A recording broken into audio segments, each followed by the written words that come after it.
შეიძლება საათობით ვარჯიშობდე, ფიქრობდი რომ მაქსიმუმ შვები, მაგრამ თუ საკმარის წყალს არ სვამ, ეს იგივეა რომ საბოლოო მანქანით საწვავის აუზის ნახევრით გახვიდე.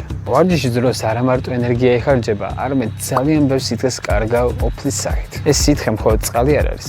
მასთან ერთად იკარგება მინერალებიც, რომლებიც კუნთების შეკუმშვასა და ენერგიის გამომუშავებაში მონაწილეობენ. სწორედ ამ მიზეზით ვერც შენი კუნთები და ვერც შენი გული ვერ იმუშავებს მაქსიმალური დატვირთვით. მეორეს მხრივ კი, როდესაც შენი ორგანიზმი კარგად არის დატანიანებული, სისხლი უფრო კარგად მედინება, ჟანგბადი სწრაფად ხვდება შენს კუნთებში და ენერგიის წვაც მაქსიმალური გამოვდის. კარგად დატანიანებულმა სხეულმა იგივე ვარჯიში შეიძლება უფრო ეფექტურად, უფრო ტექნით და უფრო კარგი კალორიული დეფიციტით დაამთავროს. დეჰიდრატაცია განსაკუთრებით ვარჯიშის დროს იწვევს დაღლუების სწრაფად გაჩენას, კუნთების სპაზმებს და გამძლეობის შემცირებას. პრაქტიკული მაგალითი რომ მოვიყვანოთ, 60 წუთიანი ინტენსიური ვარჯიშის დროს შეიძლება დაკარგო 2%-ზე მეტი სხეულის წონა სითხის სახით, რაც საშუალოდ 1 ან 1.5 ლიტრი გამოდის საშუალო ადამიანის წონასთან. ეს კი ბონუსად მოგცემს იმას, რომ შენი წარმოდობა 10%-მდეც კი შეიძლება დაეცეს, რაც შენს შედეგზე ავტომატურად დაისახება. ამიტომ როგორც ნებისმიერ საღამოაზროვნე ადამიანის